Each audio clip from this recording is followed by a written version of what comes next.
오늘도 주식 어플을 몇 번이나 확인하셨나요? 아침에 눈을 뜨자마자 미 증시 종가를 확인하고 점심시간에는 내 계좌의 수익률을 체크하며 잠들기 전에는 나스닥 선물 지수를 보며 가슴을 졸이지는 않으셨나요? 사실 주식 투자를 시작한 사람들에게 이건 너무나 당연한 본능입니다. 내 소중한 돈이 걸려 있으니까요. 하지만 역설적이게도 여러분이 ETF 투자로 진짜 경제적 자유를 얻고 싶다면 가장 먼저 해야 할 일은 스마트폰에서 증권 어플을 삭제하거나 적어도 홈 화면에서 보이지 않게 숨기는 것입니다. 자주 확인하고 대응을 잘해야 돈을 버는 거 아니야? 라고 반문하실 수도 있습니다. 하지만 투자의 세계, 특히 지수를 추종하는 ETF의 세계에서는 무관심이야말로 가장 높은 수익률을 보장하는 최고의 기술입니다. 왜 어플을 보지 않는 것이 여러분을 부자로 만드는지 그 과학적이고 통계적인 이유를 지금부터 하나씩 짚어보겠습니다. 1. 손실 회피 편향. 뇌는 하락에 입에 더 민감하다. 우리의 뇌는 수만 년 동안 생존을 위해 진화해 왔습니다. 그 과정에서 얻은 본능 중 하나가 바로 손실 회피 편향입니다. 심리학자들의 연구에 따르면 인간은 100만 원을 벌었을 때 느끼는 행복보다 100만 원을 잃었을 때 느끼는 고통을 약 2배에서 2.5배 더 강하게 느낀다고 합니다. 자, S&P 500이나 나스닥 같은 우량 ETF에 투자했다고 가정해 봅시다. 이 시장은 장기적으로 우상향하지만 하루 단위로 쪼개보면 상승할 확률은 약 53%, 하락할 확률은 47%입니다. 사실상 반반이죠. 여러분이 어플을 매일 확인한다면 여러분의 뇌는 이틀 중 하루는 반드시 고통을 받게 됩니다.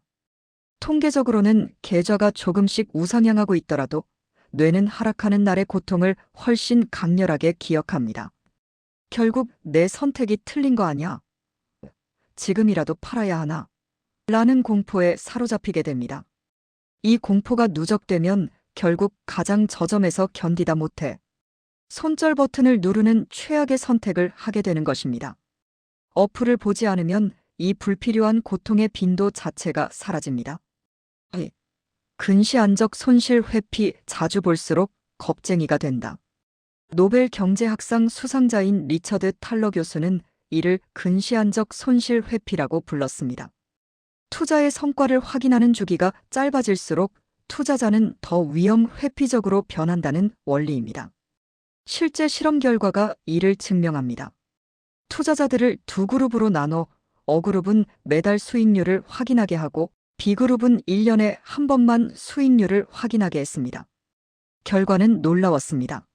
1년에 한 번만 확인한 B그룹이 A그룹보다 훨씬 더 공격적으로 주식 비중을 유지했고 결과적으로 수익률도 압도적으로 높았습니다.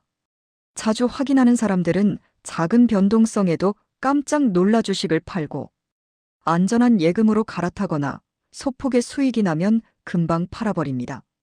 하지만 ETF 투자는 100m 달리기가 아니라 42.195km를 달리는 마라톤입니다. 매 100m마다 멈춰 서서 기록을 재고 숨을 고르는 선수는 결코 완주할 수 없습니다.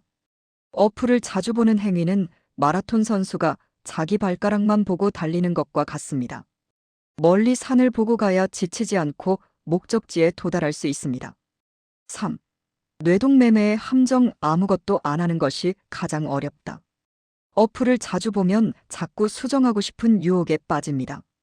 지금 나스닥이 너무 많이 오른 것 같은데 잠깐 팔았다가 저점에서 다시 살까? 혹은 요즘 반도체가 핫하다는데 이 ETF를 팔고 저걸로 갈아탈까? 이런 생각이 드는 순간 여러분의 수익률은 깎이기 시작합니다. 잦은 매매는 필연적으로 수수료와 세금을 발생시킵니다. 하지만 더 무서운 건 타이밍을 맞추려다 최고의 날들을 놓친다는 점입니다. 금융 데이터 분석 업체들의 자료에 따르면 지난 20년간 시장이 가장 많이 올랐던 상위 10거래일만 놓쳐도 장기 수익률은 거의 반토막이 납니다. 시장의 타이밍을 맞추는 건 신의 영역입니다. 우리는 그저 시장에 머물러 있어야 합니다. 어플을 열고 계좌를 보는 행위 자체가 여러분에게 무언가 행동하라는 압박을 줍니다. 하지만 ETF 투자의 핵심은 아무것도 하지 않는 인내입니다. 어플을 지우는 것은 여러분의 소중한 자산을 여러분 자신의 충동으로부터 보호하는 가장 강력한 방어막입니다. 4. 죽은 자의 수익률 뱅가드의 교훈. 인덱스 펀드의 창시자 존 보글은 시장의 소음을 차단하고 그저 펀드를 사서 잊어버려라라고 강조했습니다. 실제로 세계적인 자산운용사 뱅가드에서 고객 계좌 수익률을 조사했을 때 가장 성과가 좋았던 고객들의 공통점은 계좌가 있다는 사실을 잊어버린 사람이거나 심지어 사망한 사람이었습니다. 우스갯소리처럼 들리지만 여기엔 뼈아픈 진실이 있습니다. 죽은 투자자는 폭락장에서도 공포에 질려 팔지 않았고 폭등장에서도 자만하며 매도하지 않았습니다. 그저 시장이 주는 열매를 온전히 다 받아낸 것이죠. 우리는 살아있는 동안 죽은 투자자처럼 행동해야 합니다. 그것이 가능하게 만드는 유일한 방법이 바로 어플과의 거리두기입니다. 5. 결론 부자가 되는 시스템을 만드세요. 투자는 지루해야 성공합니다.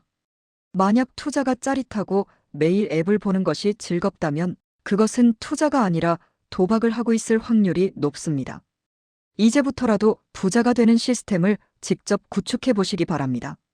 첫째, 증권 앱을 스마트폰 홈 화면에서 치우세요.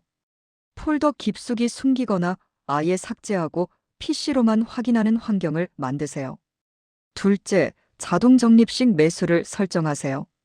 내가 직접 주문을 넣으면 가격을 보게 되니 내 의지와 상관없이 돈이 빠져나가서 매수되도록 설정하는 것이 핵심입니다. 셋째, 확인 주기를 정하세요. 분기나 반기에 한 번만 계좌를 열어보고 그때는 수익률에 일희일비하기보다는 자산 배분 비중이 깨졌는지 체크하는 리밸런싱의 시간으로 삼으세요. 무관심이 수익을 만든다. 이 문장을 가슴에 새기십시오. 여러분의 계좌가 여러분의 관심 밖에서 시장의 성장과 함께 무럭무럭 자라나길 바랍니다. 오늘 이 내용이 여러분의 흔들리는 투자 멘탈을 잡아주는 계기가 되었기를 바랍니다. 다음에도 여러분의 자산을 지키는 건강한 투자 전략으로 찾아오겠습니다.